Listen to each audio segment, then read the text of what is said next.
Uh, Here we go. All right. So Sharon, take it away. Thanks, Sharon. Thank you for inviting me. I'm happy to be here. Just a really quick overview about me. My background is in finance and positive psychology, kind of an unusual mix.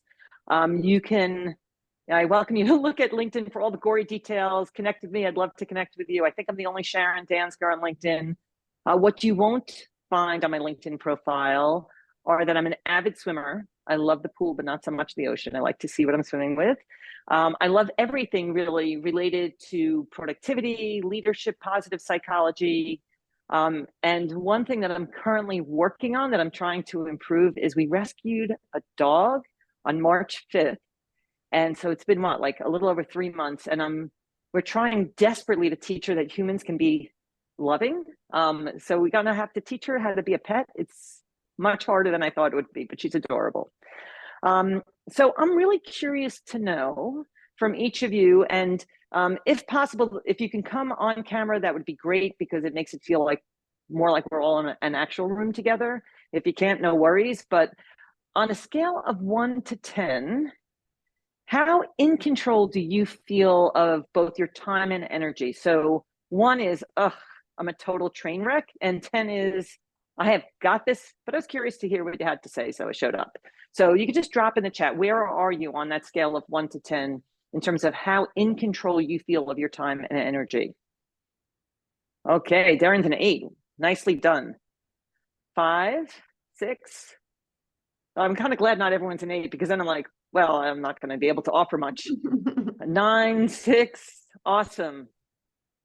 All right, so today I'm going to offer a very wide range of strategies, and my hope is not that you're going to say, I'm going to do all of this, but rather what's 1 or 2 things that feel like super easy to do, kind of so easy I can't believe I haven't been doing them all along, that will help you move maybe just a little bit closer to the 10 on that scale. So if possible, we were talking as people were logging on, and there are many of us who get easily distracted by dings and pings and squirrels. So if you can turn off notifications or shut open tabs on your computer, that will help. If you do look at my LinkedIn profile, you will see I am a lifelong learner. And one thing I've noticed is I'm actually pretty good at taking notes. So I've taken notes for you because I want you to be able to sort of sit, enjoy, and process without feeling like, oh, I've got to scurry and take notes. So in the chat, I just dropped a PDF, and it's a little bit of a treasure hunt.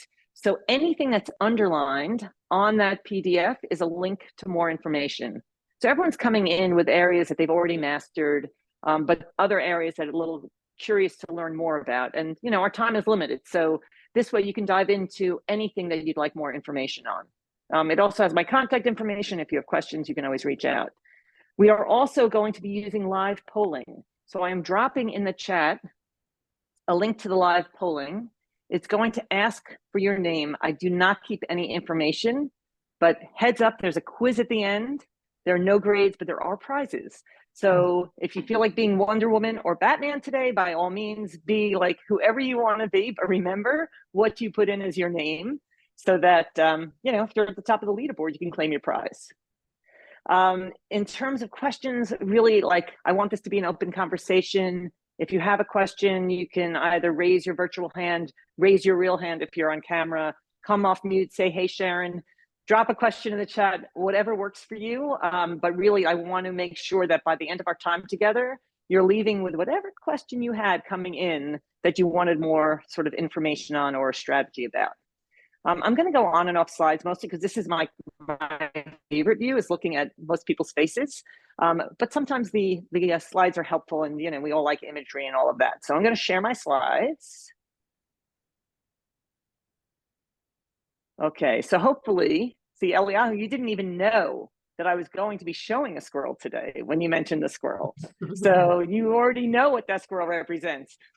So it might surprise you to learn in a session about productivity, you're going to learn what a squirrel, a rooster, and a frog have to do with productivity. So keep those little characters in mind.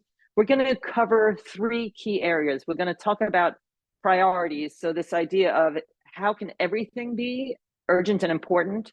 How can I figure out what to work on first? Shira had mentioned sort of this pickle jar theory where the rocks are the most important things, and then pebbles are smaller than sand and water. Like, how do you make sure you're focusing your time and energy on the right things? Then we're going to talk about productivity, right? So there was, Darren said, like, how do I be strategic about when I focus? So we're going to talk about exactly that. And then we're going to talk about planning, which to me kind of ties it all together and creates a little bit of a roadmap for how you can be better with the prioritization and the productivity. So let's dive in. Just curious, how many of you have heard of Stephen Covey? Okay, most people are saying yes. Excellent. Sometimes I get audiences and, like Stephen Covey, it's kind of so long ago that a lot of people never heard of him. But I do love his time management matrix. It's also called the Eisenhower boxes. And it's this intersection of urgency and importance. So here in quadrant 1, it always gets our attention. No problem. It's urgent. It's important. Like it's not even an option. And I think working in HR, sometimes it's putting out the fires, right? And there tend to be, like, anytime something happens that's human capital related, you are going to be dragged away from whatever you thought was your most important thing to help put out a fire. The second quadrant are things that are important but not urgent. This might be some of the long-term planning and taking a vacation, and everything around self-care, sleep, exercise, nutrition, and probably one of the most important things that falls into this quadrant are supportive relationships. So has anyone heard of the Harvard grant study that started in the 1940s? So yeah, Eliyahu has. So this is the longest longitudinal study on longevity, like how long people live and their well-being. And what they found is that the highest correlation between people living a long time and having a great life are supportive relationships. And yet, if you're anything like me, when things get really like crazy or stressful, I become a turtle and I like go into my little shell when I really should be reaching out to my supportive network of family and friends, like, my really close loved ones. So that's also in quadrant 2. Quadrant 3, things that are urgent but not so important. It could be emails, it could be meetings, it could be, a colleague procrastinating on something and now there's like terrible urgency for them, but it really was never important to you. And that's a tricky quadrant. And then quadrant 4, I love, because not important, not urgent, but we do all find some time for quadrant 4. And it could be the social media platform of your choice. It could be cute videos of cats on YouTube, right? But we find some time for quadrant 2. So enough of my voice. Can someone volunteer to read this quote? Please. All right, sure. Thank you. All right. No Italian accent, but you can imagine one. Every now and then, go away. Have a little relaxation. For when you come back to your work, your judgment will be surer. Go some distance away, because then the work appears smaller, and more of it can be taken in at a glance, and a lack of harmony and proportion is more readily seen. Leonardo da Vinci. Thank you. So clearly he's talking about his artwork. Why am I bringing this up? Anyone want to venture a guess? Why does this matter? Isn't it seeing the forest through the trees, regardless of the activity that you're doing? Yeah, exactly, Jennifer, right? It's perspective. So, I have certainly experienced, one of those problems at work that I can't seem to solve. No matter, it's like I'm banging my head against the wall. I finally take a break. I might be, if I'm lucky, I'm sitting on a beach with a drink with an umbrella in it, and suddenly the answer pops into my head. I wasn't even thinking about it. But it happens because our brain just needs to rest to be able to process and perform at its best. And so it is really important, although sometimes it feels almost impossible, to take some time off to gain that perspective. Sometimes it might mean a midday break and taking a walk around the block and being out in nature. Sometimes it's this weekend, I am going to take at least one day where I'm not thinking about work. or it could be a week-long vacation. They're all important breaks. I don't think taking the 1 week vacations with none of those sort of micro breaks between is ideal, right? Even though I think the hardest break for me anyway is when I'm like deep in work in front of my computer, to actually pull myself away from the computer just for 15 minutes to go walk around the block. So those are really important. It's important for our brain. So given that you all work in HR, I'm really curious to know what percentage of your typical week do you find is spent on kind of unexpected emergencies? And you can just drop it in the chat. So what percentage of your week, like you can't, today is Friday, you can't say next week I know exactly what emergencies are coming up, but you might be able to predict how much of your time is going to be spent on those emergencies, urgencies, whatever it is. Those times when people are just pulling you away. Okay, Cheryl's 20 to 30, Brian's at 75%. Wow. 40, 50. So these are big numbers, right? All of them are big numbers. And I guess in some ways, yeah, Eliyahu, I'm with you. It's a little easier as a consultant, 60 to 80%. So I think this is one of the greatest challenges working in HR is how do you plan your day when there's a big chunk of your day that's going to be taken up, but you don't actually know what it is. And I think the more senior you get in an organization, the bigger that percentage becomes because you are the only one who might be able to make a decision. Now, when we go back for a second to this chart, if you are always putting out fires and living in quadrant 1, the concern there is that can lead to burnout. So the reason why quadrant 2 is so important and that self-care piece is so important and the relationships are so important is that helps to reduce some of the stress and prevent some things that are in quadrant 2 from moving into quadrant 1. So for example, let's say you're way too busy, you never have time to exercise, you're just not going to exercise. Well, guess what? At a certain point, if you have a health issue because you haven't exercised, it becomes a crisis in quadrant 1, and then suddenly you will be pushed to start exercising. So, the idea is quadrant 2 is like a little bit of preventative care, right? What quadrant would you put people management in? Which of these 4 quadrants would you put people management in?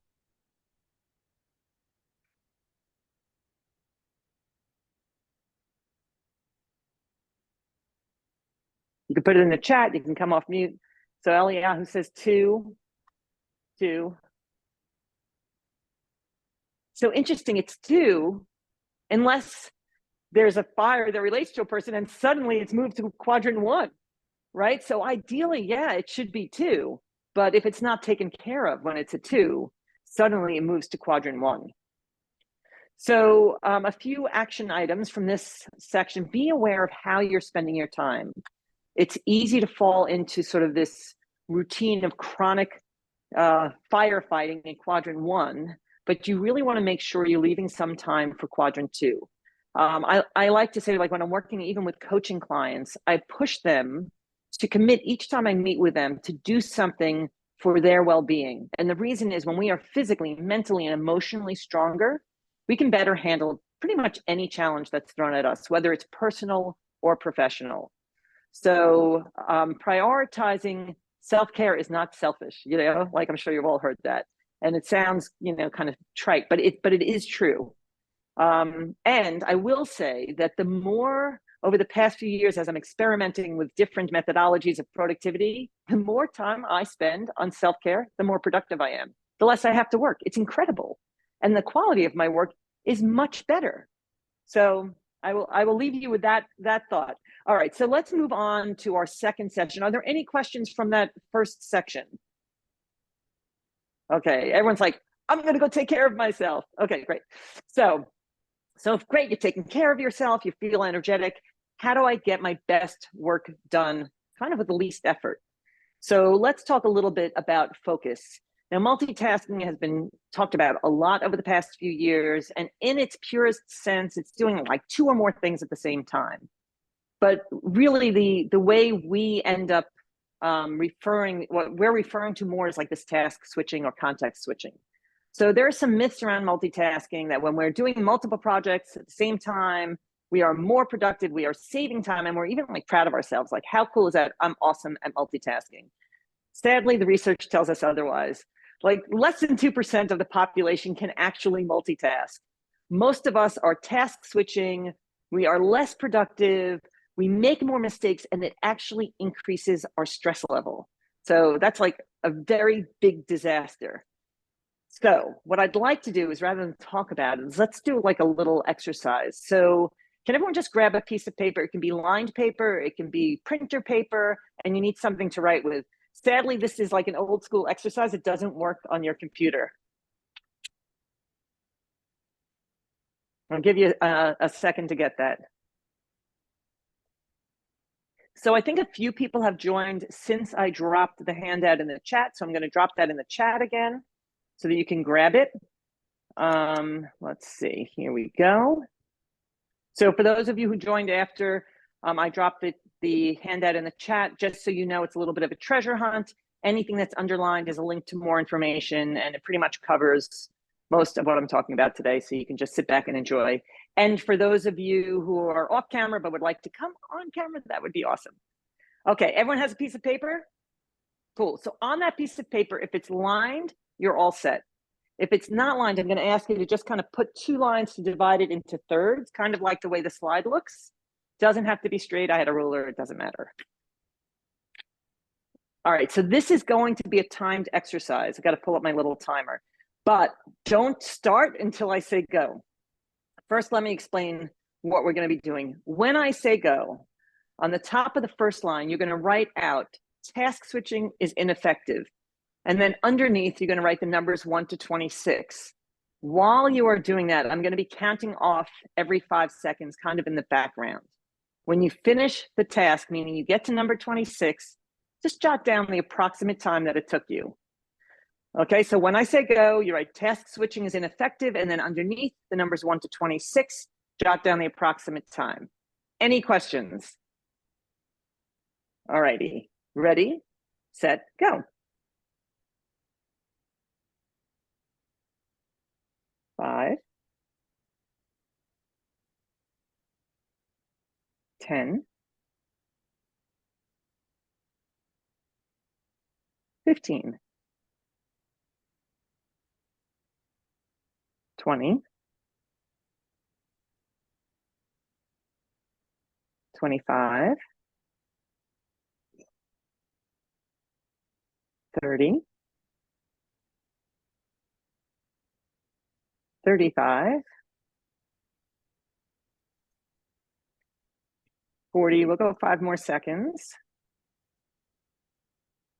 45, and I'm guessing most of you finished. So just remember to jot down the approximate time it took. All right, so now it's going to get a little more interesting. We're going to simulate that task switching. So you're going to write a letter and then a number and so on and so forth until you write out the whole thing.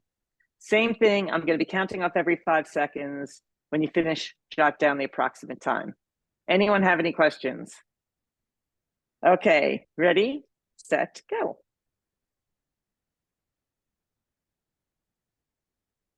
5, 10, 15, 20, 25, 30, 35, 40, 45, that's where we stopped last time. 50, 55, we'll go 5 more seconds. And that's a minute. And if you haven't finished, you can just give up. Okay, so I'm curious to know, did anyone finish the second time in the same or less time as the first? No. Did anyone end on a number that was not 26? No, that's impressive. Anyone have messier handwriting the second time? Yeah, some yeses. Did anyone feel so slow the second time and messy? Yeah, messy. Did anyone feel their brain pushing them to do multiple letters and then multiple numbers? It's like your brain knows this is like a ridiculous way to work, right? Your brain knows it's terrible. How many of you either started like chuckling to yourself, like when I'm in a room live with people, people just start laughing out loud. So how many of you either felt yourself laughing to yourself or felt your pulse quicken? So everyone's nodding their head. What was that? Why do you think that happened? I knew there was a more efficient way to do it. I just knew. Okay. Like, So writing, why you did know, that make your there's pulse quicken? because it felt unnatural, and it felt like, wait a second, I'm trying to do more in the same amount of time, because I knew what it should take. It should have taken me the Right. 7 seconds it took the first time, but then it was like, well, no, well, wait, I can do this faster. Wait, and so I felt more pressured. You felt more pressured. Yeah. Sure. So the laughter and the pulse quickening, it's a stress response. So the reason I love this exercise is it's ridiculous. No one actually cares about writing task switching is ineffective in the numbers 1 to 26, and yet it still creates a stress response. So what happens when we're doing work we do care about? Now, you know, I wish like that it was possible that every time you were doing work you cared about, you could be in a bubble and like nobody's going to distract or interrupt you. It's just not reality. But going through this exercise and realizing sort of what happens when you are switching back and forth, maybe when you're doing work that's really important to you, kind of your highest level work that needs the most concentration, maybe it's wiser for us to do that at a time of day when we're less likely to be distracted and interrupted, less tempted to do that multitasking. I mean, it sounds quite simple. It isn't always easy to implement, but think about the quality the second time versus the first time on work you didn't care about. So just, you know, it's really something to think about. So I'm curious to know, does anyone have a story of what I'll call a multitasking fail, where they were doing this task switching and it did not end so well, that they're willing to share? What goes on here stays here, except for it's being recorded. So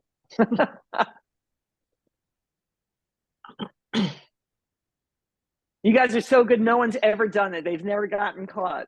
I can tell Like a story about somebody else. Yesterday I was driving back, just because it's fresh. Yesterday I was driving back from someplace, and I pulled up to a stoplight, and the person in the car next to me was on their cell phone. And I said, oh, it is going to be, and they were in the left lane and I was in the right lane, and I wanted to be in the left lane. And I said, oh, it's going to be so easy to get in front of them. And indeed, light turned green. You know, I just started out, I look in the rear view mirror. Nope, they're still at the stoplight, you know. So yeah, so that, I mean, of course it is a little dangerous, but that's not even a terrible consequence for them, right? It actually worked out well for you. Yeah. I'll share one story with you that somebody shared with me in a group, which is, you know, very often if you work in an open floor plan, you wear headphones. It's a great strategy for blocking out noise. So this person was doing that, writing up an email, and they decided just to kind of proofread the email before sending it.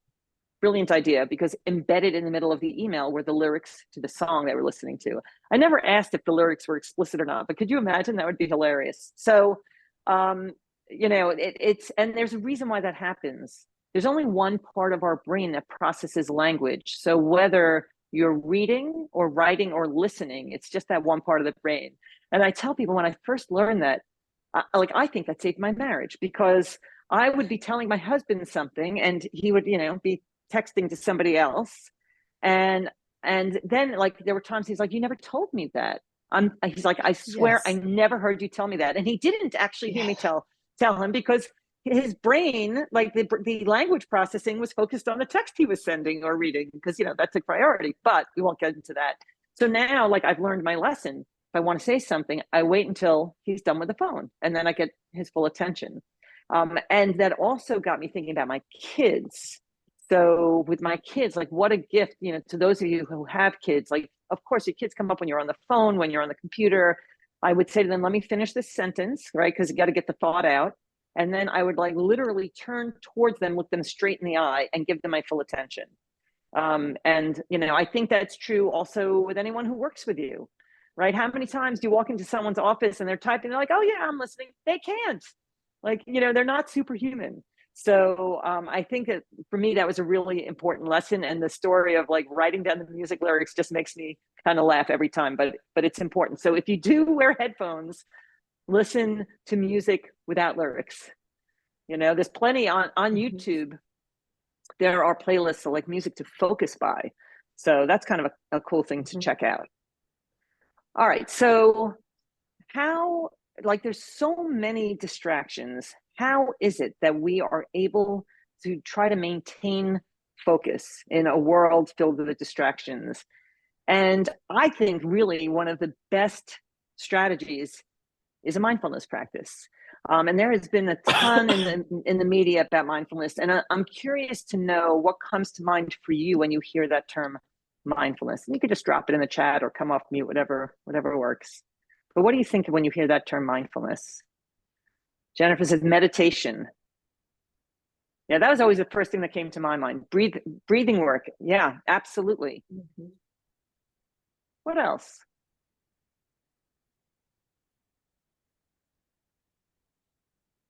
Focus on being whole and focused.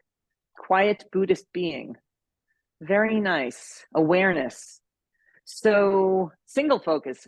For me, I like to think of it as resisting the urge to time travel. And what I mean by that is, you know, as humans, we're really good about ruminating about the past. Like, oh, I can't believe I said that yesterday. Let me come up with 3 million different ways I could have said it better without like insulting somebody. And you know, there's nothing you could do at that point, or stressing about a potential future stressor, about everything that could possibly go wrong at a future date. Both of those things are time traveling instead of just being fully present in the current moment. And it's not easy to do that, but I think a mindfulness practice helps to bring us back to that present moment. So I'm going to show you a short video. It's narrated by Dan Harris, who was like a news broadcaster who many years ago had a very public panic attack that brought him to mindfulness. And I think for him, this truly is his calling. I mean, he's just brilliant. He has a company called 10% Happier. He's got a book and an app by the same name. But really, my favorite book about meditation is his book called Meditation for Fidgety Skeptics, which I was. So, I mean, he's got a great sense of humor, which I think you'll see in this little video. So let me show you this. Hopefully I'm sharing the audio. The other day, I did not share the audio. Okay, if you can't hear this, someone stop me, hang on. Mindfulness is the ability to know what's happening in your head at any given moment without getting carried away by it. Imagine how useful this could be. Just as an example, driving down the road and somebody cuts you off in traffic. How do you normally react? I think most of us, we normally react by having a thought, which is, I'm pissed. And then what happens next? You immediately, habitually, reflexively inhabit that thought. You actually become pissed. There's no buffer between the stimulus and your reaction. With just a little bit of mindfulness, in that same situation, you might notice my chest is buzzing, my ears are turning red, I'm having a starburst of self-righteous thoughts, I'm getting angry. But you don't necessarily have to act on it and chase that person down the road screaming at them with your kids in the back of the car thinking you've gone nuts. Now, you might be thinking, don't I need to get angry sometimes? Aren't I justified? I would say yes, but probably not as much as you think. The proposition here is not that you should be rendered by mindfulness into some lifeless, non-judgmental blob. The proposition is that you should learn how to respond wisely to things that happen to you, rather than just reacting blindly. And that, my friends, is a superpower. How do you get it? The way to get it is through meditation. I believe that meditation and mindfulness are the next big public health revolution. So it's interesting because I do agree with him that I think meditation and mindfulness are the next big public health revolution. But I don't think meditation is the only pathway to mindfulness. So for many people, myself included, I enjoy meditation, but some people are like, no way, I will never do it.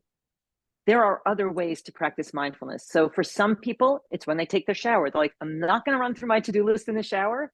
I'm going to just really feel the water on my skin, feel the lather of the shampoo, the smell of the body wash, whatever it is, but be fully present in that moment. The same can be said for some people washing dishes or for ironing. Sometimes, like actually yesterday, I took out a coloring book that I haven't worked on in years. It's totally absorbing where I have to be fully present or I color out of the lines like, a kindergartner. So I would encourage you to find a mindfulness practice that works for you, because if you don't like it, you're not going to do it. And I do want to share with you some of the benefits. Some of the benefits. Over the past 20 years, there really has been an explosion in research around the benefits of a mindfulness practice. So these are my sort of top 7 takeaways. The first is that it reduces activity in the amygdala, and this is the part of our brain where anxiety lives. So that's helpful. It helps our sleep. It increases our working memory, and our working memory is what enables us to go back to past experiences, things that we've learned in the past, and bring it forward to be better at problem solving.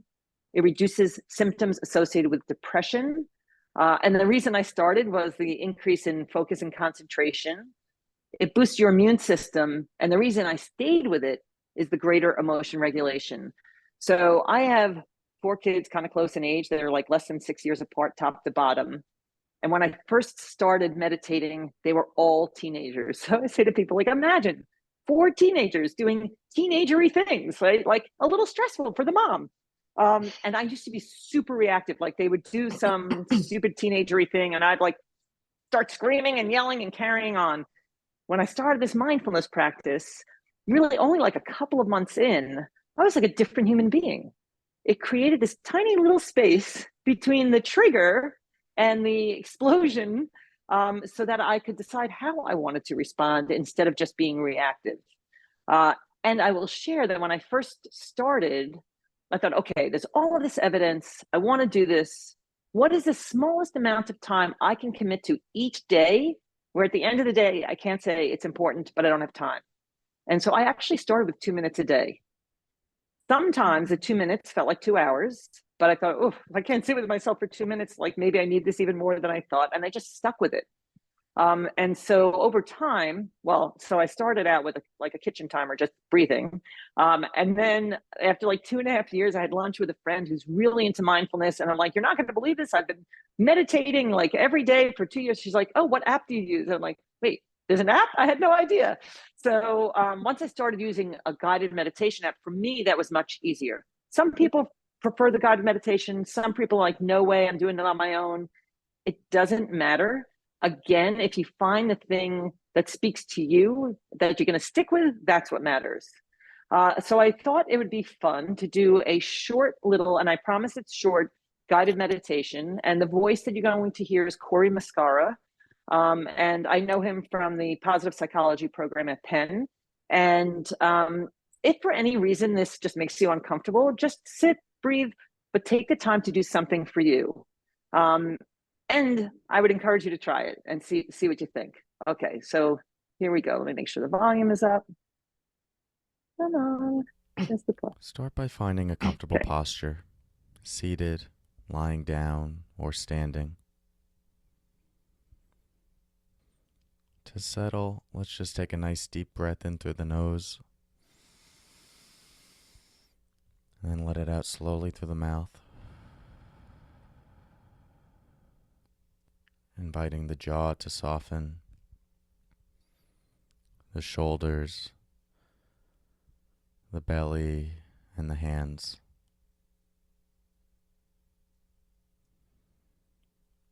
And as you rest here, just simply becoming aware of the fact that you're breathing.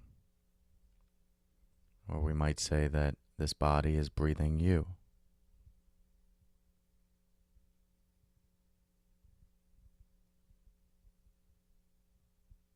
Feeling the air as it comes in through the nose, expanding the lungs, the belly, the chest,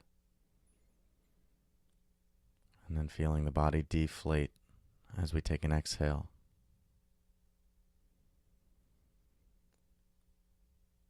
And very simply, all we're doing is just following the sensations of the breath, moment by moment.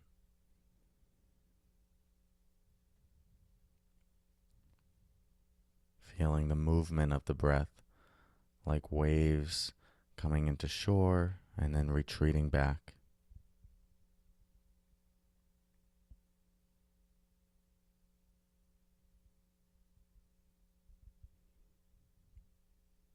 And as the mind wanders, which it always will, you don't have to beat yourself up. Just simply notice thoughts coming and going like clouds passing through the sky, and then gently return your attention back to this breath in this moment.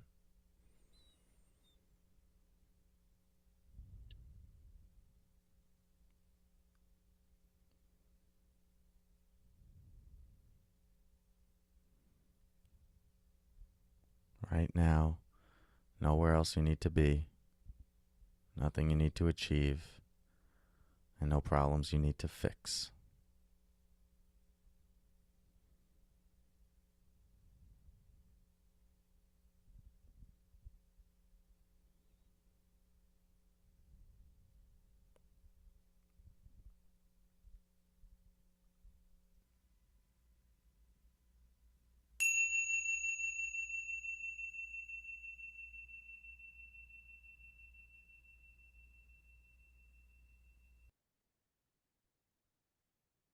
How was that?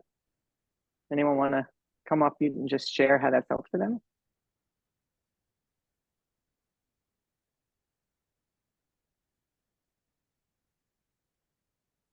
Or put it in the chat? It helps slow things down.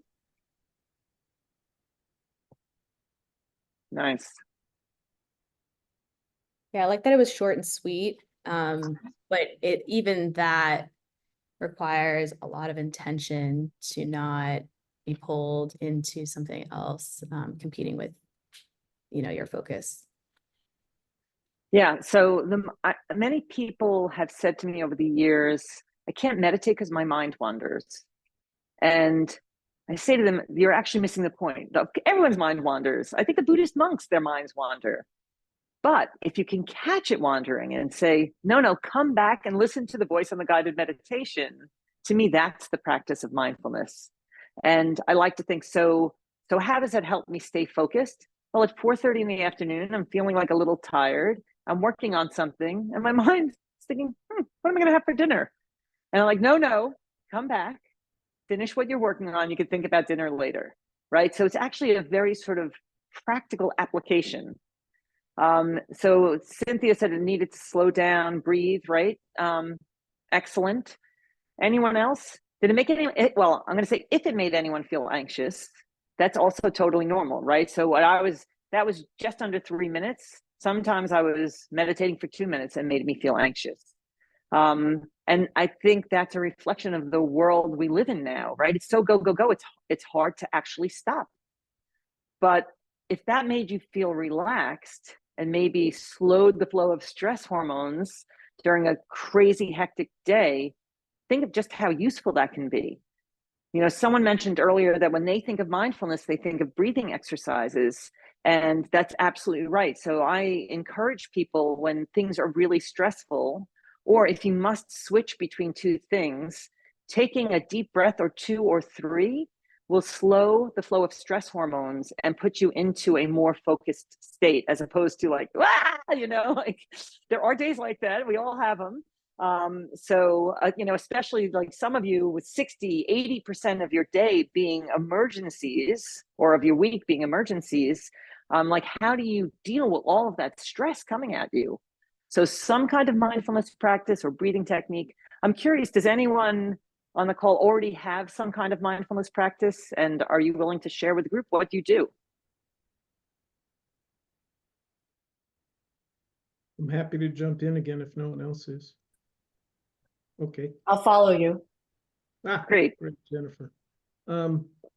So it's by now it's not so much of a practice as a habit. You mentioned around 4:30, your mind starts wondering, what am I going to have for dinner and stuff.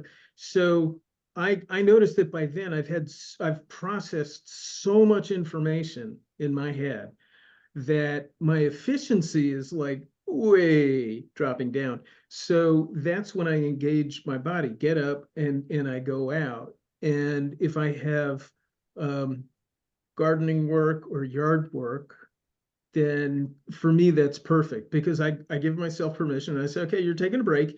This is what you're going to do afterwards, but right now just take a break, enjoy it. If I don't have any of that stuff to do, I take a walk, you know.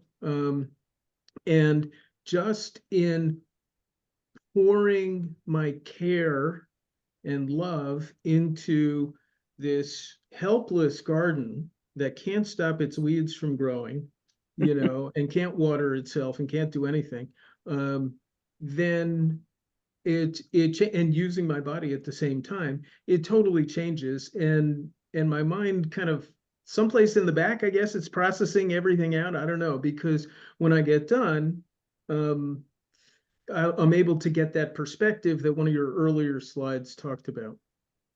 Yeah, so there's so much in there.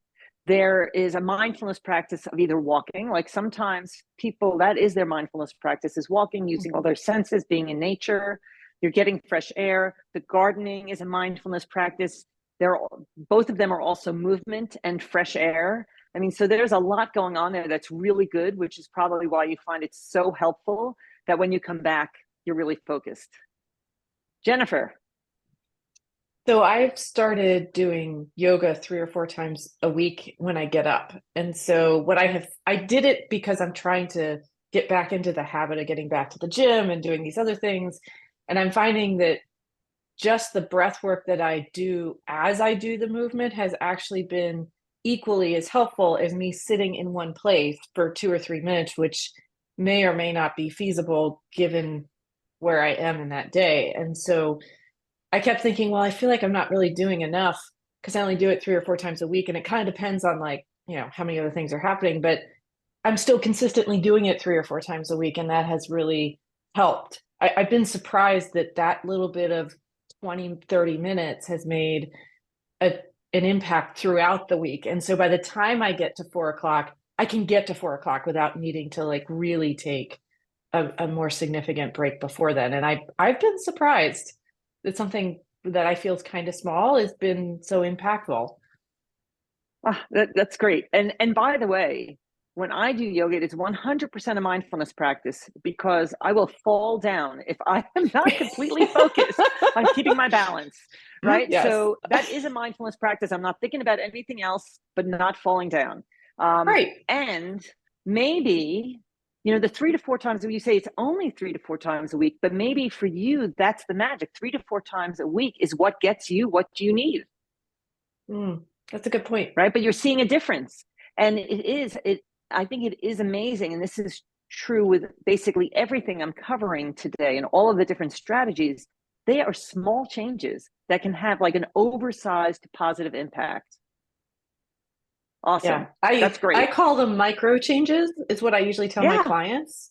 And it's so funny that when I talk about it myself, I have to like remind myself it's the same thing you're suggesting to your clients.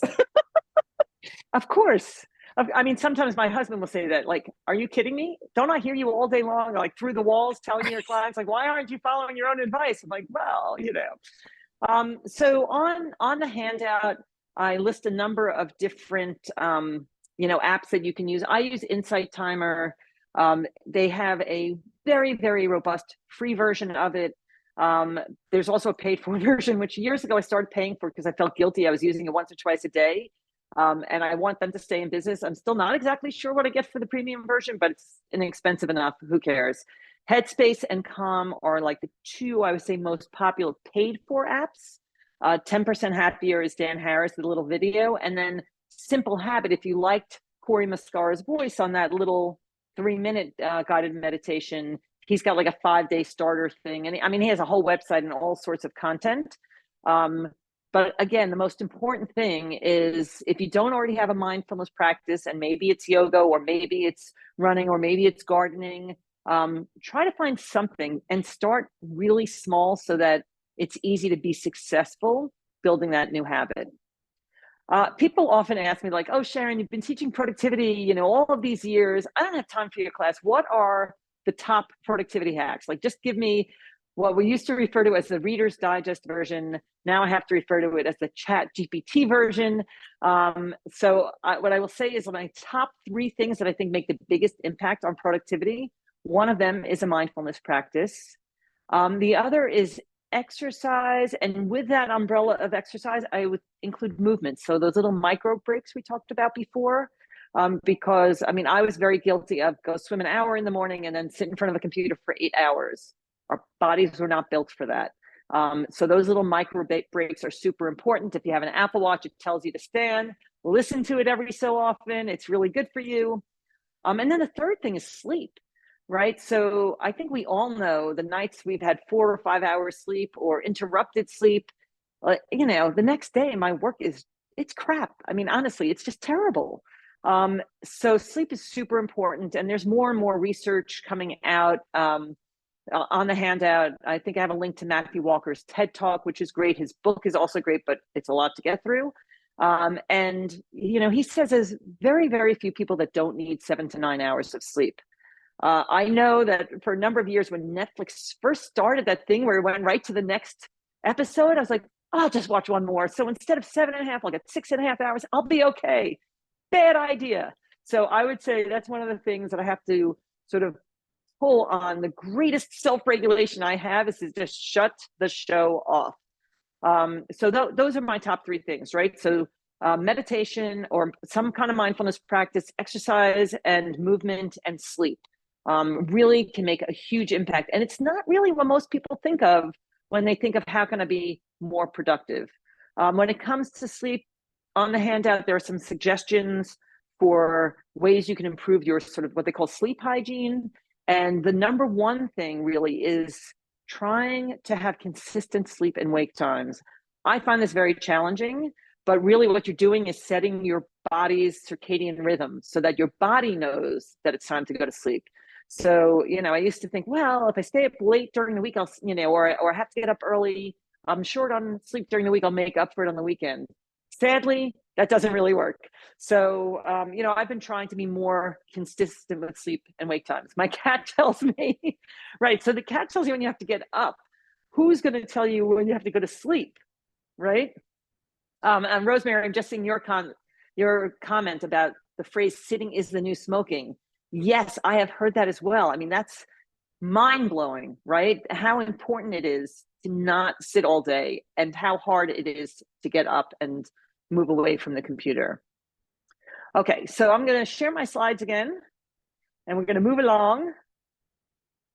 Okay, so we did Corey already. By the way, some action. By the way, Sharon, I'll just, since we're in this kind of, you know, taking care of yourself. Sure. Thing, so I have this little, I guess they call it the QB. It's the little exercise bike under my desk. And as soon as you started talking about back in the beginning of the presentation, hey, you need to do self-care, I'm like, oh, this is a good time. And so I'm like pedaling away. That's awesome. Right. And I will say, I have a separate office in my home, but I do all of my presentations standing up. And so I am actually standing at my kitchen counter with like something raising my computer. So this is my living room. So welcome to my home. And I do that because I feel more energized standing up. And maybe I was a little lazy about a standing desk. But yeah, so standing is great. Standing desks are great. Biking underneath the desk is great. Thank you for sharing that. Excellent. All right, so from this is a big section. Some action items are try to only do one thing at a time. Most importantly, when it's the deep work, the most important work, you want to try to do it during a time when you're less likely to be distracted and interrupted, and try to turn the notifications off as well. Think about adopting a mindfulness practice. Make sure it's something that speaks to you, that appeals to you, or you're not going to stick with it. And if any of you have small kids, my one regret is that it didn't start until my kids were teenagers. And, you know, teenagers aren't interested in doing anything with you. But if you have young kids or grandkids, they'll do anything with you. So that is a huge gift. And I have heard more and more schools are incorporating like breathing practices, starting in like kindergarten and first grade. I think it's fabulous. Make some time for movement and exercise, or stick a little bicycle thing under your desk or a walking desk.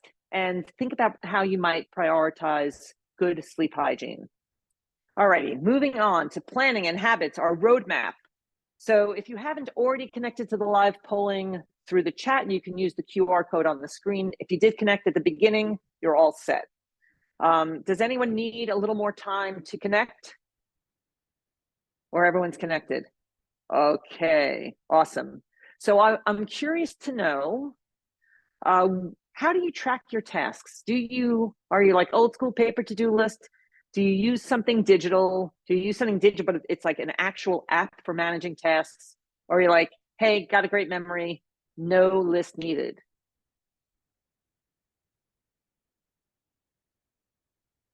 So this is super interesting. I've asked this question of thousands of people, and almost predictably, like half use paper, but you guys are super techie. Look at that. I mean, even IT departments, half of them use paper. If you're using paper, it's no problem. I would, however, suggest you take a picture of your to-do list on your phone every night, because then it's a backup. And if for some reason it gets lost, which would be so devastating, you have the backup, and whatever happened in that current day, it's in your most recent memory, you're more likely to remember. For those of you who answered B, I would encourage you, if your company doesn't block the task management apps, I would encourage you to use an app. And the reason is it helps with prioritization, grouping by project. It helps with just the whole like user interface is so easy. And I do have a few samples on the handout. Like my personal favorite is Todoist, Todoist, but a lot of people love Asana and Trello and Microsoft Planner. So there's links to each of those. Actually, instead of to their website, it's to a tutorial on how to use it. So, you know, I think that can be super helpful. And since you're already using something digital, why not use an app that syncs across devices and makes your life easier?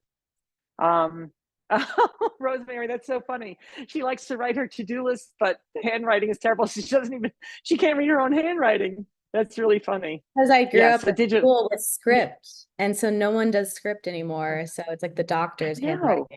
And I like to write. That crazy? Like it's good to read and study in memory, but I've given up on that because even as I find my to-do list, I'm like, I couldn't tell you what that says. So digital it is. Yeah. So Jennifer, you bring up a good point. Like they do say that writing something down helps you to remember it. So if you're using paper and it works for you, like, you know, if it ain't broke, don't fix it. But I would take a picture of it at night so that you have that backup. Eliyahu says that there's the reminders, which is list making. It is easy, but it doesn't prioritize it or make it easy to sort of group things by project. So I would think about, does it? You can do that? It has, you can build separate lists, and like, you know, one for work, one for personal or more specific than those. And you put reminders in each one. And as you finish the thing, you just hit the dot and it crosses it out for you and sends it into the ether. Can you go back and look at a completed task if you needed I don't know. to? I've never tried doing that. I'm like, yeah. Well, that's a good question. I think you can. Excellent. If you show completed. Yes. Oh, Jennifer, yeah. I use that too. Yeah. Again, if it works for you, great. Right. I mean, that's the bottom line. Like there's many, many systems. And like in terms of productivity, there's so many products out there that you can use. And I have people come to me like, I've got 6 different things. I really encourage you to keep it as simple as possible. Many of them, even Todoist, which I've been using, that app to organize my tasks, they have so many features I do not use. I just keep it simple. I don't want to spend time with flags and filters. And it's like, oh my God, it's just too much, right? So the simpler your system, as long as it works for you, the better. Alrighty, so what time of day do you work best? And what I mean by that is, when can you get your best work done with the least effort? And just drop in the chat. So best work done with the least effort. What time of day? I like to think of this as your window of peak performance. Darren says early morning, same as Cheryl, Brian, Jennifer, 9 to 11. Yeah. So it's interesting. So there is a disproportionate amount of the population that would say early morning. And of course, a lot of that makes sense, right? You're fresh off of a night's sleep. Typically at work, people aren't pinging you first thing in the morning. So there are fewer distractions. Your brain is fresh, all of those things. But people still have certain natural circadian rhythms. And depending on your company, like, I've worked with people who are US based, but it's a UK company. So the second they wake up, they're bombarded with stuff. So that's a terrible time for them. So a lot of it just is context dependent. And there's part of it that's your natural circadian rhythm. So some people like late PM, Rosemary, I'm wondering if that's because people finally stop bugging you then? Or yeah, so that's not really your natural circadian rhythm. It's just like, oh, finally, like everyone has stopped, I can get my work done. And that can be challenging because that can also really extend your workday. So there are people, I told you to see a rooster. Roosters, also sometimes known as morning larks, are the morning people. Also not a morning person. Fair, not everyone is. Some people are night owls. What I would say about this is it's important to be able to identify that window of peak performance. And so Rosemary, if it's not early morning for you, but it's midday, I would encourage you all to really use time blocking on your calendar to capture the magic of that window of peak performance. Because let's say you block every day 9 to 11, and I know that might not be practical or realistic, but even if you do it and 2 or 3 times a week, someone just books a meeting over because that's what people do, and I get it. If you have 2 of those time blocks and you align your most challenging work with that window of peak performance, you're going to find a huge boost in your productivity. And really, you haven't done much of anything except for align like your cognitive ability with the hard work at the same time. Some people have a hard time diving right into something very challenging.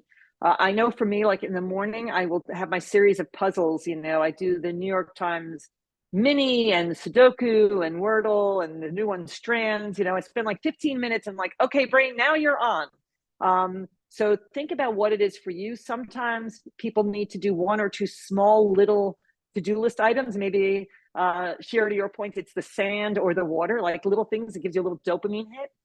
But it also, I've been told by someone who's an ADHD coach, it also helps people feel like they're building up momentum and now they have that sort of energy and momentum to dive into something hard. So figure out what it is that works for you. Some people, you could dive right into the hard stuff. Great. You need a warm-up activity just to make sure you don't get lost in the weeds and just checking off the little things, right? Because that window of peak performance, it's an hour or 2 and you really want to get your hardest work done. That time blocking is also super helpful for like personal routines. If you decided you want to get to the gym more often or recurring tasks, those types of things, putting them in your calendar, it's just more likely that it's going to happen. So how do you put it all together? One of my favorite strategies, and it's really quite simple, is just to spend the last 10 minutes of my workday planning out the next day. So I look through my to-do list from today. Of course, some things don't get done. Like, it would be nice if everything got done, but some things need to be reprioritized, check through the emails, any calls I have to make. And then the most important thing is to look at your next day and say, okay, here's my next day. I've already committed to these meetings. How much time do I really have?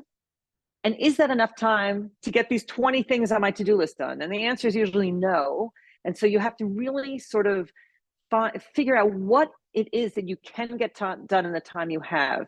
This is made infinitely more challenging for those of you who have a large percentage of your day that are expected, like unexpected things that are going to come up. And I think that's especially true in HR.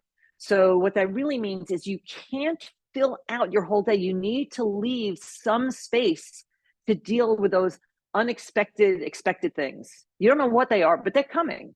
And if they don't come, you can always go back to your to-do list. I'm sure there's plenty more on it. But if you have your day fully packed, let's say from 8 to 6, and then all of those other things come in, you feel like, oh, I can't get my work done. When really, if you are taking care of those emergencies, that is your work. So there needs to be a piece of your day that is factored in, like, hey, I know every day 2 hours I'm dealing with someone's emergency. I don't know what it is, but I know it's coming. And so if you plan your day at the end of the day, then the next morning, when you scan your email, there might very well be an email with a subject line that says urgent. But now, because you have decided what your priorities are, you can look at that urgent email and say, whew, yeah, this is actually more important than anything I was going to work on. Or you can say, I understand this person has an emergency, but actually this other fire I have to put out is more important. So I feel like it puts you in the driver's seat and gives you agency in determining how you spend your day. The other little piece I want to share that I do at the end of the day is I look at the next day, and all of the phone calls I have, I know that the calendar gives you a notification 10 minutes before. The problem with that is 10 minutes feels like just the perfect time to get a little task done. So you start that little task, but guess what? It doesn't take 10 minutes, it takes 12 or 13, and now you're late to the meeting and you're stressed. 5 minutes is just enough time to kind of wrap up what you were working on, shift gears, maybe get a glass of water, stop by the ladies' room, men's room, and then, jump on the next call. So I like to just, on my phone, I set an alarm 5 minutes before each call. If I have to actually go somewhere, I, factor in the travel time. So again, just to reiterate the benefits of the end of day planning, one thing that happens is when you put your head on the pillow at night, your mind just kicks into high gear. Like, oh, what's going on tomorrow? I have to get all these things done. And that can keep you awake for a long time. But if you've made your plan and you've reprioritized everything, you know what to expect the next day. Your brain's like, oh yeah, I have a plan in place, and that's fine. And then in the morning, that email that says urgent is not going to hijack your day. You're going to have the agency, because you're in the driver's seat, to determine what is actually the top priority. And there will be times when there's a conflict, but because you are on top of all of your priorities and everything on your task list, then you can actually communicate with your manager and figure out how to handle all of these fires in quadrant one, and hopefully avoid burnout. You can't really talk about productivity without talking about procrastination. And of course, we all procrastinate at least a little. I would love to hear someone else's voice. Can you please read this quote? Eat a live frog every morning and nothing worse will happen to you the rest of the day. Excellent. So I have Mark Twain with a question mark there, because I found out that actually this quote, while it's often attributed to Mark Twain, it's apparently a paraphrase of something that he wrote. So why am I bringing this up? Anyone want to venture a guess? What does this mean? Do the hard thing first. Yeah, Right. do the hard thing first. So the caveat to that is do the hard thing first when your window of peak performance is in the morning. But if you're like Rosemary and your window of peak performance is midday, that's when you're going to do the hard thing. And the reason is, if you align the hard thing with the time of day that it's easiest to do the hard thing, everything just feels easier, right? But our tendency is to put things off. And I used to think that we did that because I didn't want to do it, or I didn't know where to start, or it feels hard. But there was an article in the New York Times, which is linked on the handout, where they talk about this research that was done by Timothy Pitchell and his colleagues. And what they found is that the real reason we procrastinate is quite simply to avoid negative emotions. So it's not that it's hard, it's that it's hard and I might not do it well, and that makes me feel bad. So we forget that Sharon today is the same person as Sharon next week when there's the deadline, but today I don't want to feel negative emotions. I'll work on it tomorrow. And then this underlying stress and anxiety builds up, and eventually I still have to get it done because there is a deadline. So there are a few things that you can do to try to get over the procrastination. And the easiest thing really is either to set a timer for 10 minutes, because no matter how much we dread something, 10 minutes isn't very much, or find the smallest first step to do on that thing we're procrastinating on. And that tends to get us started, and usually it isn't as bad as we thought it was. And of course, if it's really big, just breaking it into smaller kind of mini projects that build into the big one also feels more doable. So yeah, we procrastinate to avoid negative emotions. Some action items from this section: use a to-do list. And by the way, put everything on the to-do list. Now, word of caution, there's some research that shows that 15% of people put things on the to-do list that they've done just so they can check it off and get like the little endorphin rush. Don't do that. That's not productivity. Maximize your windows of peak performance. And you can do that really by blocking that time on your calendar. And I would say sort of advanced time blocking is not just blocking the time, but deciding what you're going to work on during that time. Try spending the last 10 minutes of your workday planning the next day and see how that feels. I think it will give you a greater sense of control over your time and energy. And then, of course, eat the frog during the right time of the day for you, and try to avoid that procrastination. So, quick recap. Top 3 productivity hacks are mindfulness, exercise and movement, and sleep. And our little creatures, the squirrel represents distraction. The rooster represents your window of peak performance. It might not be a rooster for everyone. And the frog represents procrastination. So we are kind of a small group. So I'm going to ask you, would you like to stay in the group together, or do you want to go into a quick breakout? What would work best for you guys? Anyone have a preference? All right, let's do. What's that? Maybe one group, since it is so small. Fine, excellent.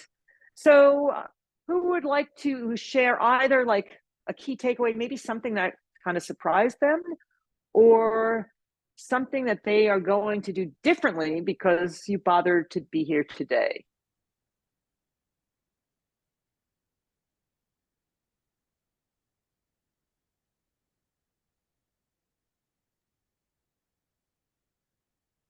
I like the takeaway on procrastination. I never really thought about, the research that was shared in terms of like that it actually just brings up negative emotions. So why we tend to avoid those tasks.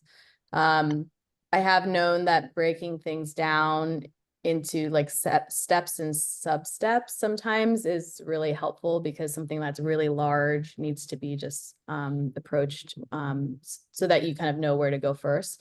So I think just knowing that in combination with how it can potentially like bring up negative emotions, like maybe bringing that into a day where you do mindfulness exercises so that you're like mentally prepping yourself like for the hard thing. That's awesome. Thanks, Rosemary. I just saw the note that Jennifer put in the chat. She exercises at dinner time. She can't do it in the morning. Awesome. Your to-do list ends being everything I don't want to forget and becomes overwhelming. So that I'm really glad that you brought that up. I think that's one of the reasons why I prefer the app. So if you have different sort of folders or projects in an app, so you can have like your home stuff, you can have different work projects. And the view that I usually look at is what I need to do today, so that I'm not overwhelmed about everything that I have to do over the next month, but rather what am I focusing on today? And then I'm constantly managing and looking ahead and making sure that I'm not taking on more than I can actually do in a certain time period. So I don't know if that's helpful, but something to think about. Yeah, I've started doing thoughts? that. That's what I've done now, is that I've started just saying, this is what I'd like to get done this week. And then each day I go through and say, okay, these are the top. I try to only pick 3 to 5 things that I, and hope that I get through, most of them for that day. And if I don't, then the one that was at the bottom wasn't like a must do that day, but it would have been like a bonus if I got it done, kind of thing. And that's actually been really helpful, because the list actually gets shorter a lot faster. Oh, I like that. That's cool. Yeah. So, you mentioned this, like the 3 to 5 things. There is this concept called like your 3 MITs, most important tasks. So especially for those of you who are constantly pulled away from the work you intended to do to deal with emergencies, if you know that these are the 3 things I must get done, it feels a lot less overwhelming than having a full to-do list as if your time were really your own. So that's a very useful strategy. Nice. Rosemary, break down to-do lists, priorities versus wish lists, or even week versus weekends. Excellent.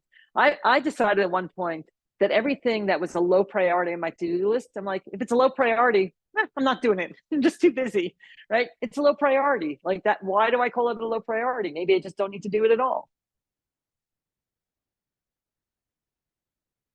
All righty, so we're going to get to the quiz in a minute, and there'll be some, hopefully a little extra time for Q&A.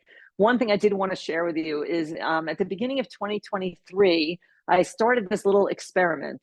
And I really like things related to technology, like the live polling. And I wanted to start sending out like a weekly productivity tip via text, just a short little thing that hopefully has a big impact, and like a little reminder. So it's sort of in the vein of a lot of the things we discussed today. Sometimes I have quotes from thought leaders. I've been learning how to use AI and create memes. Hopefully they're kind of funny. And then some of my own thoughts. So if that's something you're interested in, you can either text productive to the number on the slide or use the QR code. Most importantly, I will never sell anything through this channel. It's really just for fun and for people who are into productivity, you know, and want to geek out with me on stuff like that. And of course, you can opt out at any time. So that's there. It's also on the handout. If you're like, I'm not doing that now, but maybe you're like, oh, I should have done it. It's on your handout. Okay. Last chance to connect to the live polling. We're going to go into our quiz. Very important. There are 7 questions, and you get more points for both speed and accuracy. There will be prizes to the top 2 names on the leaderboard. Is everybody ready? Yeah? Okay. Mine didn't auto move to the next one. Was it supposed to once you responded? Yeah. It probably will once I started. I didn't launch the quiz yet. Yeah. Oh, okay. As long as it worked for the others, it's still going to work. No, great question. Great question. Can you go back to the former slide? Yeah, sure. All right. I just want to make sure whoever needed to go back is. Oh, actually, I need to stop sharing for 1 second because I need to make this full screen for it to work right so you can actually see everything. Hang on with me 1 second. Okay, so let me share my screen now. Hopefully that gave you a second to connect. Okay. All right, here we go. Did it engage now, I hope? Yes. Okay, which of the following is a typical quadrant 2 activity that's important but not urgent? You have 10 seconds on the clock.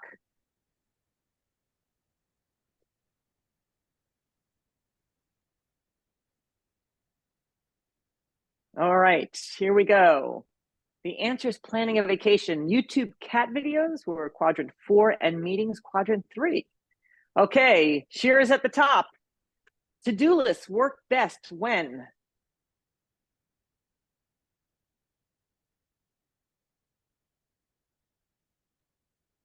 Nothing's coming up on my showing. screen.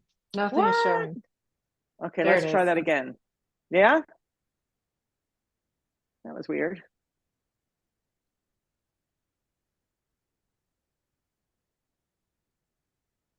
I don't know why only one person registered. So the answer is to capture everything in one place. Does not have to be digital. It went too quickly. Mine gave me an error and said that my answer couldn't be captured. Yeah, it went away before I hit the button. All right, that's okay. We've got plenty more questions. Which of the following is not a benefit of meditation based on research? Is it showing up? Yes. Good.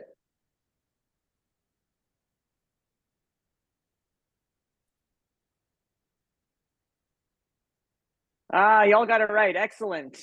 Okay, Shira's in first. Rosie is in second. What's the matter? And I got the last 2 questions right, and both times it gave me an error message saying you can't record my thing. So you do only have 10 seconds. So you have to read fast. Okay. Okay, according to Timothy Pitchell, why do we procrastinate?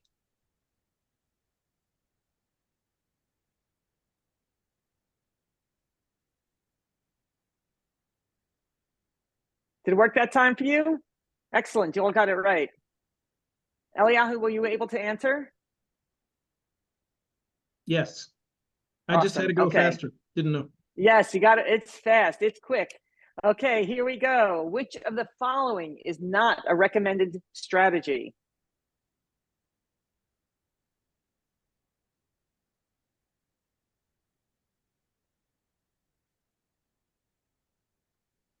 And you all got, wow, this is a very studious group. Excellent. Okay. Shira and Rosie are in first and second. Brian and Jennifer are awfully close. Which of the following is not one of my top 3 productivity hacks?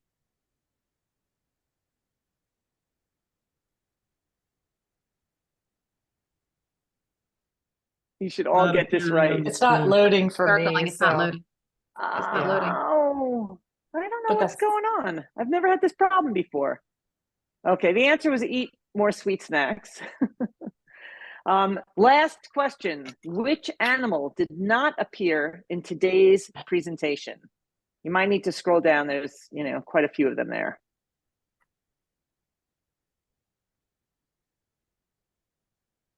Okay, that you all answered.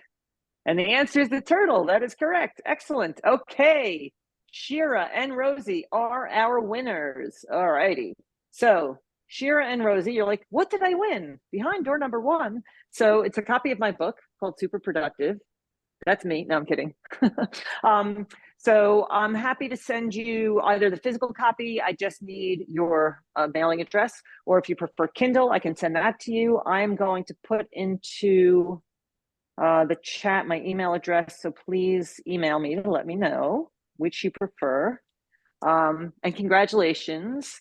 So I'd like to use the rest of the time to answer any questions. What did you come in hoping to find out about that maybe I didn't cover, or what questions you have about what I did cover? Ask me anything.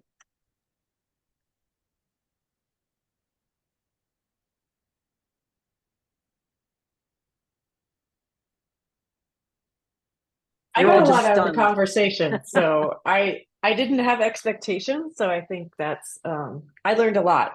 So Awesome. When you have a task in front of you, and you need to not answer emails, okay, but deal with the situation, whatever the situation is. Do you have any process that you use that is one that would save the most time? That would take into account the different natures of different tasks, but still, like a checklist of 1, 2, 3, 4, 5 steps, something like that. I don't, but can you give me a specific example of the kind of thing you're talking about? Well, let's say you want to hire somebody, okay? Okay. And you need to organize that process and make it happen. So right.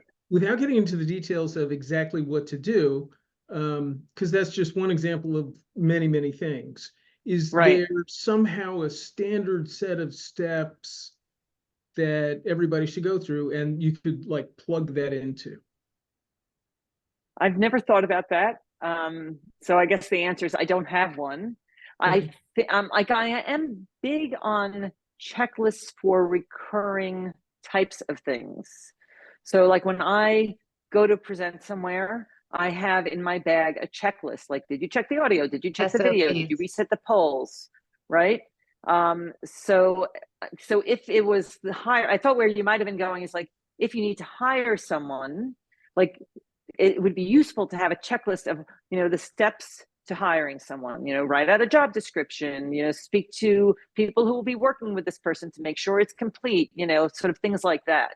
So I am, if you ever read the book, The Checklist Manifesto, which is like a fascinating book about how checklists have made errors in hospitals far less because people like wash their, they wash their hands now more often, healthcare providers, checklists in a cockpit, to reduce, airplane crashes.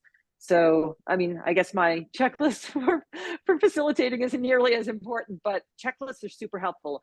Anything that you can get out of your head to make simpler and more straightforward, the better, and save all of the like hard mental work for the work that needs it the most, right? So like even that, I've been listening a lot to sort of what does AI mean?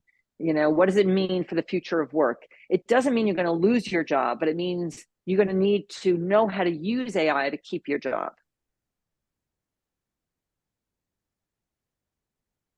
Thank you. So, but I'm curious, does anyone else have some kind of, framework that they use that they want to share with all of us? The type of thing Eliyahu was talking about, like sort of steps that they go through.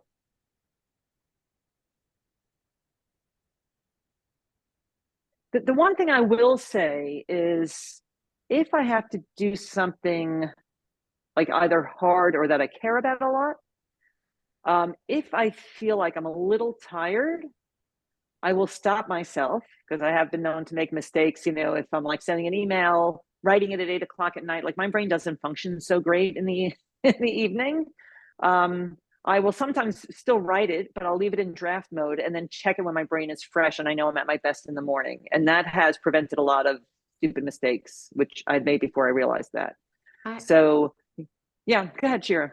I have a little productivity tool that just occurred to me that's not necessarily related. It's connected to what you've been talking about. So there's a process I use. I call it the assembly line model. What it means is I have a routinized task.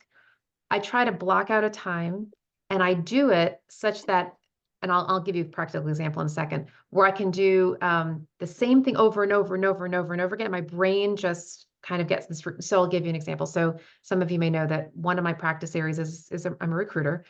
And so when I have to send out, and this probably work for anybody in HR who's doing recruiting, when I have to send out a whole bunch of messages, whether it's an email, whether it's in through LinkedIn, but it's the same message just with a little tweak, right? I have my little message and I just block out a little bit of time. I copy, paste, and so it's just this routinized thing, and I'm not distracted, and I'm much more efficient, and I because it's in the paste, right? So that I don't have to go through that extra step of where was that document and what was that language I used. It's just I literally do it in one block of time, and I'll actually take some of my emails. I'll put them in a little folder. So instead of having the sporadic emails all over my desk, I stick them in a little folder. I look at that folder so it's in my brain compartmentalized, and I go all at once. Just gets it off my plate really fast.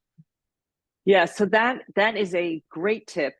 And they say like you should do like tests together, which is why a lot of productivity experts will suggest, in an ideal world, that you're only processing email a couple of times a day.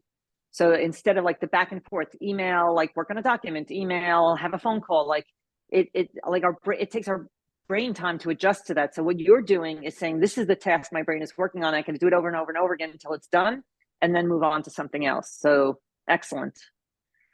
I don't want to forget before we close out, at the beginning, you all gave me a number of where you were on a scale of 1 to 10 in terms of feeling like you were in control of your time and energy. So I'd like you to just take a minute to think about what's the one thing you're going to do differently that you feel will nudge you just a little bit closer to 10. Have you identified that one thing that's like, oh, that's easy, I can do that, I'm going to give that a shot? And just take a second to write that down.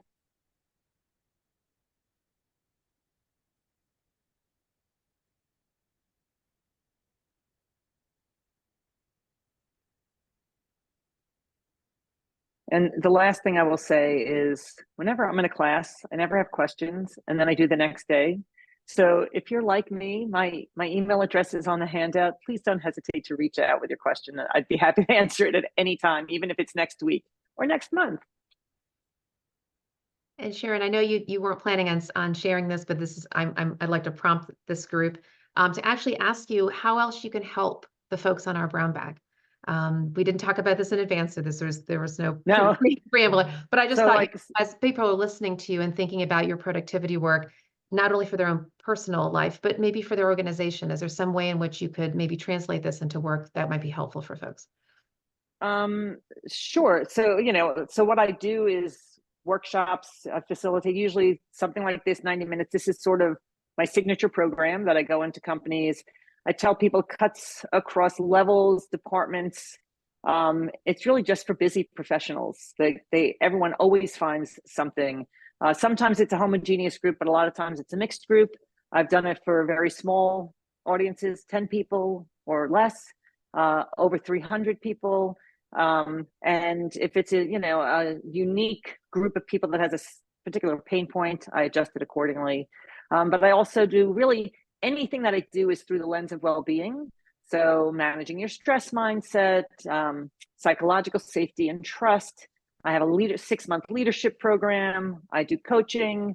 And the one thing that I'll just share with you, and if you have any sort of thoughts or ideas, I'm creating a coaching clone using AI to try to make coaching more accessible to people who their companies would just never offer them coaching, right? They're too low a level, it's too expensive. And so, I'm still working on creating the clone with this company to make sure that it sounds like me and has my knowledge base. It's already way smarter than me. But it's just an interesting idea. So if you have any thoughts on that, I'd love to hear, because to me, it's just a really interesting experiment. Great. Well, thank you, Sharon, and thank you for everyone. Thank you. Active participation. Thank you for making this super engaging, Sharon. That was really fabulous, right? I love that tool. Oh, well, you guys were a lot of fun. I appreciate your engagement. Yeah. And I hope you're all super productive and have an amazing, relaxing weekend. Yes. Thanks everybody for joining us. I did record the call, as you saw, so I'll be sending that out into the Brown Bag listserv, and feel free to share it with your colleagues. All right. And we'll see everybody in our next deep dive. Have a blessed day, everyone. Thank you. Take care.